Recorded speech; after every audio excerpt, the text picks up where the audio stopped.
BJP जो है shadow एक कैबिनेट का 2 दिन से वो लगातार ये कोशिश कर रही है कि अपने आप को वहाँ जो है सरगर्मियाँ उसमें उस अमल में हिस्सा ले रही है। तो किस तरह से आप इसको देख रहे हैं? वो करे, जो उनकी मर्ज़ी है वो करना। हम सिर्फ चाहते हैं कि ये जो असेंबली है, जिस तरह स्पीकर साहब ने ऑल पार्टी मीटिंग ली कि हर एक जो पार्टी है वो अच्छे से काम करे, बजट पेश होगा, लोगों की बहबूदी के लिए होगा। ये असेंबली में बहुत सारे सवाल उठेंगे। 90 एमएलए, अब तो 88 है, 88 एमएलएज़ के सवाल उठेंगे और वो लोगों के सवाल हैं। अगर कोई उसमें अड़चन लाता है, रुकावट लाता है, तो वो लोगों के ख़िलाफ़ होगा। तो मेरी भी मोतबाना गुजारिश होगी इन सब लोगों से जो अपोजिशन के हैं कि हाउस को अच्छे से चलने दे। पूरा 40 दिन का सेशन है, उस सेशन में लोगों की बातें उठेंगी, लोगों के मसाइल उठेंगे, बजट में बहुत चीज़ें लोगों के हित में आएंगी, या जो गवर्नर एलजी एड्रेस होगा उसमें। तो कोशिश तो यही होगी इस असेंबली से कि लोगों के जो 10 साल का जो वैक्यूम है उसको किसी तरीके से हम फिल करें। तो चीफ मिनिस्टर का इस बार कहना है कि जो काम है वो कहीं ना कहीं इंटरसेप्ट जो है पीस के हवाले से जो उन्होंने इस बार बयान दिया है, कश्मीर में जो अमन है तो कहीं ना कहीं वो जो है टेम्पररी फेज में है। नहीं, उनका जो आप बात कर रहे हैं वो बिल्कुल अलग कॉन्टेक्स्ट में था।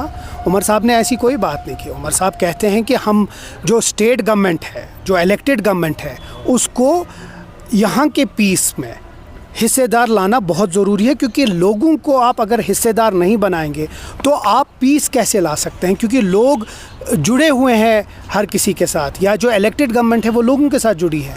अगर आप इलेक्टेड गवर्नमेंट को इसके साथ नहीं जोड़ते हैं तो आप पीस कैसे एक्सपेक्ट करते हैं? तो डॉक्टर फारूक साहब का फिर एक बार जो है उन्होंने मुज़ाकरात पे जोर दिया है, पाकिस्तान के साथ बातचीत वगैरह। तो किस तरह से आप देखते हैं, क्या हालात इस तरह के हैं, मौजूद हैं, चाहे पाकिस्तान की ही बात करें? अब जब फारूक साहब ने बोला है तो अच्छी बात है, तो अब आगे देखते हैं जब बातचीत होगी। हर एक चीज़ का हल बातचीत है और बातचीत से ही हर कोई चीज़ हल हो सकता है। कल जो नेशनल कॉन्फ्रेंस ने मीटिंग बुलाई है जम्मू में, क्या कुछ कुछ मुद्दों पे डिस्कस होगा वहाँ? देखिए, ये हस्ब दस्तूर होता है कि जो लेजिस्लेचर पार्टी मीटिंग होती है उसमें सारे एमएलएज़ आते हैं। तो ऑनरेबल चीफ़ मिनिस्टर साहब ने वो मीटिंग बुलाई है जिसमें हमारे सदर डॉक्टर फारूक अब्दुल्ला साहब भी होंगे और जो हमारे सारे एमएलएज़ होंगे तो वो होंगे। इसके ऊपर बातचीत होगी। बाकी जो भी असेंबली का सेशन है, क्या क्या मुद्दे हैं, क्या क्या इंस्ट्रक्शंस होंगी पार्टी की तरफ से, तो कोशिश रहेगी कि इस असेंबली को हम जितना हो सके उतना पीपल सेंट्रिक और लोगों के लिए उठाएं। बाकी असेंबली स्टार्ट हो रही है 3 तारीख से।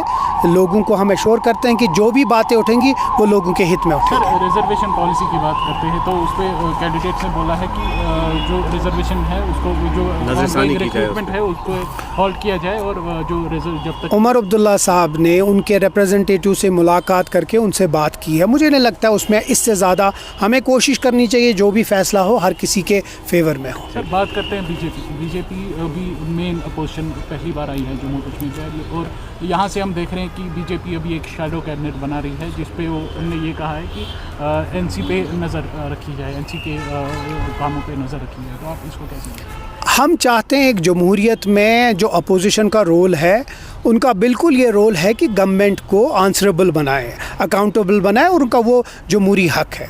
लेकिन उस जमहूरी हक को वो इस्तेमाल करके अगर असेंबली को किसी तरीके से दरहम बरहम करते हैं तो वो प्रॉब्लम है।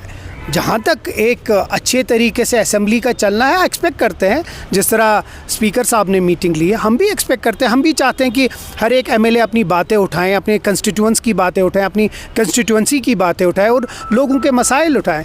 अगर उनकी नज़र रखनी हमें बहुत अच्छी बात है, हम भी चाहते हैं कि नज़र रखें ताकि हम भी जवाबदार हों और हम उनसे भी जवाबदारी लें कि 10 साल में जो नहीं हुआ वो हम 10 दिन में नहीं कर सकते, उसमें भी थोड़ा वक्त लगेगा।